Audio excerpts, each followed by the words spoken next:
decided to apply for the physio school in my last year at school, too late to get in the following year. I subsequently learned that had I sent my application down, I would have got in, but I was told it had to be in by August. I decided in October. And why I decided was one of my classmates, we were only 9 of us in the upper 7th form in those days, one of my classmates' brother was a doctor, and he sent the capping magazines home, and she brought them all to school. And our last few weeks at school, we read the Dunedin capping books and thought, what a wonderful place to go and be a student. So out of this class of 9, 5 of us went to Dunedin to do something. And I had wanted to be a hospital almoner, and of course no training for that sort of thing in New Zealand. You would have to go to Britain, which is really probably an old-fashioned name for social workers, but that was what my thinking, and I was going to do a history degree alongside it. Such ambitions. Anyway, I did physio. I got into physio school my second year away from school, and the first year away from school I did English and philosophy at the Auckland University and worked as a physio aide at the physio department at Auckland. Now, one of my closest friends also did that, and we roomed together at St Margaret's when we first went to Dunedin, and then we flatted together the next year. And we'd both been head of our schools, and we were used to being the boss. And suddenly we were physio aides at Auckland Hospital, and we were the lowest of the low. We were so menial. We had to clean floors and wash dirty bandages, and it was so good for us. So we went to physio school finally the next year, slightly humbled by this experience, which was good for us. And we really enjoyed it. I didn't work very hard, but I nearly failed my anatomy. After 3 months you had a big anatomy and physiology exam. After 6 months you had another one, and those that failed, out of the 60 that had been accepted, were dismissed, and only 40 went on. Well, I nearly failed in this first trial. I couldn't believe it. I'd never failed anything in my life. And so it gave me the shock of my life. I'd been humbled the year before, and now I was shocked because I decided I had to work, and you had to work to get through. So from then on I worked reasonably hard and got there and passed my exams with enough. We had a very, very good class of people. Our tutors were incredibly strict, and we felt very English and authoritarian, not like our school teachers had been. Miss Gotts was amazingly stern, very bright, taught us electrotherapy, wrote the textbook, she was an electrician because that was the only way she could teach us how to use the electrical equipment. This was always a mystery to me, but I managed to pass the exam.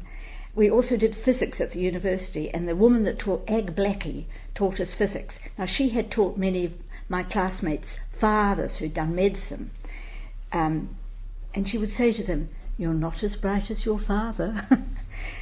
And we used to try and miss classes, go up to the gardens, because it was the last class of the morning, 2 mornings a week. But she had a photographic memory, and she remembered if you weren't there. You just couldn't cut corners at physio school. You had to be there. So physics, I learnt by rote, passed the exam, forgot it the next day, I think. Some didn't ever pass the exam, but they managed to get through. But our actual physio material was good, and our anatomy and physiology teaching at the med school was superb, and we really all enjoyed it immensely. And we were so lucky to have the bod room, as we called it, to learn our anatomy. And this was the essence of physio good training, was to have a medical school alongside with the medical teachers, with real cadavers to learn on. And later in the tale of physiotherapy, that was why it was so difficult to establish another physio school, was because there wasn't another medical school. So until the Auckland school was established, really it wasn't a good idea to have another physio school, we thought in the profession. So my life in Dunedin was enormous fun. We were honorary Otago University students because actually a physiotherapy school was under the Otago Hospital Board, not under the university at all. But we had this honorary status, so we could play all games for the university. I played hockey for the university, and I had one glorious game for New Zealand University. And we were involved in their capping ceremonies and on their committees for all the things they did. So it was a good life. And yeah. And our third year we went away from Dunedin to a centre. Most of us who came from Auckland came home to Auckland to do our clinical work, and we were based at Auckland Hospital but went to many other hospitals, and that was a very good year. And then we went back to Dunedin to sit our final exams. Most of us went back to the flats that we'd been in. They tolerated us, doubling up in their flats. I really can't think of anything much more in Dunedin that wasn't just good fun. You went to so many balls, it wasn't true. I remember once going to the Knox ball with my current boyfriend, and we had beautiful long gowns that were just so lovely, and he took me home on the bar of his bicycle, and my good friend, the one that had been an aide with me at Auckland Hospital, was on the bar of his friend's bicycle. And we stopped in the Octagon and climbed up onto Robbie Burns' statue.